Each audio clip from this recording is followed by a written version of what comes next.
Today we're going to learn how to make a Greek pottery piece called a crater. In a moment, I will show you the steps for doing this project.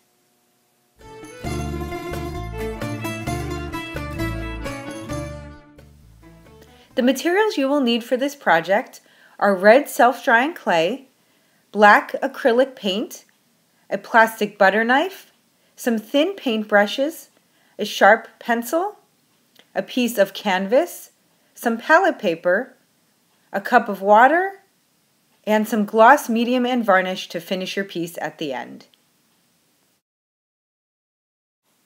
For this project, you will be given 2 balls of clay. The larger ball is for making your pinch pot, and the smaller ball is for making the base and handles. For now, I am going to put the small ball aside. You will begin your pinch pot by inserting your thumb into the center of the ball. When you feel that the thickness of the clay is about ½ inch at the bottom, lift the ball up in the air with your thumb pointing down. If the ball stays on your finger, that means you are at the right depth. You will begin to shape the pinch pot by pressing or pinching your thumb and other fingers against the inside and outside of the ball at the same time. You will begin to rotate the ball around in a circle while guiding it around with your other hand. It is important that you widen the inside of the pot at the bottom first to help maintain the correct shape. You will not be using your other hand to sculpt, but should keep it steady as you pinch and rotate your pot with your sculpting hand. You will continue to pinch and turn the pot while gradually moving your hand upwards. As you move up the pot, make sure that the sides are as even as possible. After the bowl shape is complete, you will give it a few soft taps on the canvas to get it to sit in place. Now you have finished shaping your bowl and you are ready to create the lip. To create the lip of your pot, you will use one hand to grip the pot while you use the other hand to pinch the lip out at an angle. As you pinch the lip, you will again rotate your pot around in a circle. After you have finished sculpting the lip, you may want to smooth it out with some water to clean up any bumps or cracks in the clay. You may want to smooth out other areas at this time as well. Once you have completed the lip on your pot, you will turn your pot over onto the canvas to prepare for making the base. At this point, you will need your other ball of clay. You will now take the clay and divide it in half. One half will be for the base and the other for the handles. To make the base, you will roll the clay into about a ½ inch thick snake.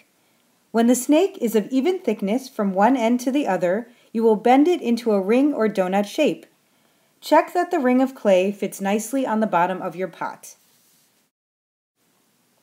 Now you are ready to score and slip your ring at the bottom of your pot to assure that the ring is secured into place.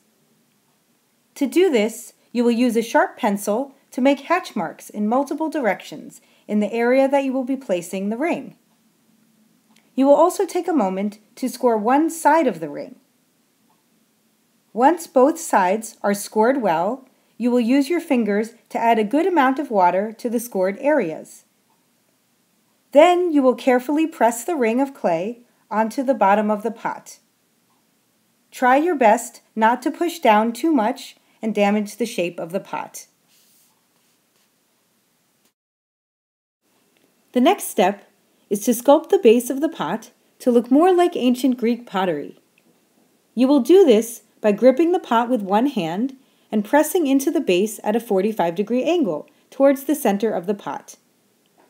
You will continue to press and shape the angled base by turning the pot as you press until it is even all the way around. Once the base is complete, you will then write your initials into the bottom of the pot using your pencil. At that point, you will be ready to turn your pot back over and create the handles. For the handles, you will take your remaining piece of clay and divide it in half. You will then roll one half into a snake-like shape, keeping it even throughout. When your snake is even, you will place it on the side of your pot to see how it fits.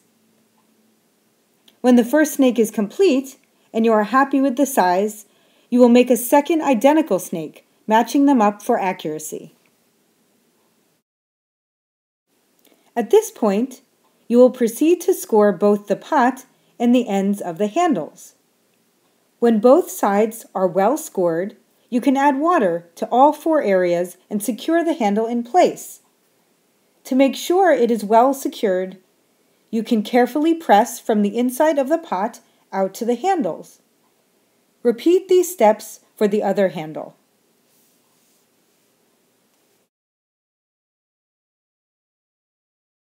After all of these steps are complete, you will be finished with the first part of the project. Before you set your piece aside to dry, you will place your pot on a paper plate and write your name on it with pencil or marker. Now you are ready to paint your pot. You will have previously designed your pattern for the pot and drawn it on an index card. Given the short amount of time you will have to decorate your pot, I would suggest that you create a simple design with 1 or 2 Greek keys. However, if you are compelled to do something more complex with figures, you are welcome to do so. For this demonstration, I am including figures and patterns. Before you begin painting, you will sketch your design onto the pot with pencil.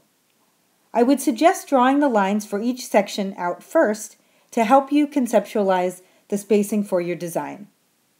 If you choose to add figures, you can keep them very simple. However, you should still focus on the proportions of the body. When you begin painting, I would suggest creating an edge of black paint at the top of the pot to highlight the shape of the lip. As you work your way down to the patterns and figures, be careful not to smudge the paint while it is wet. Some of the Greek key patterns can be very complex, so you may want to simplify them before you start painting. As you work, you may also decide to fill in certain sections with solid black paint to make the design look bolder. Feel free to be creative and make changes as you go. If time permits, you can also paint the handles of your pot with solid paint or a pattern. When your painting is complete, you will set your pot aside to dry. The final part of the project is adding acrylic gloss varnish to the pot. This will protect it from damage, make it shiny, and enhance the color. Ideally, you would wait a full week for the pot to dry before adding the varnish. This will help it to dry more thoroughly. You have now completed your ancient Greek crater. I hope you have enjoyed the process and learned some new things about Greek art. I hope to create with you again soon.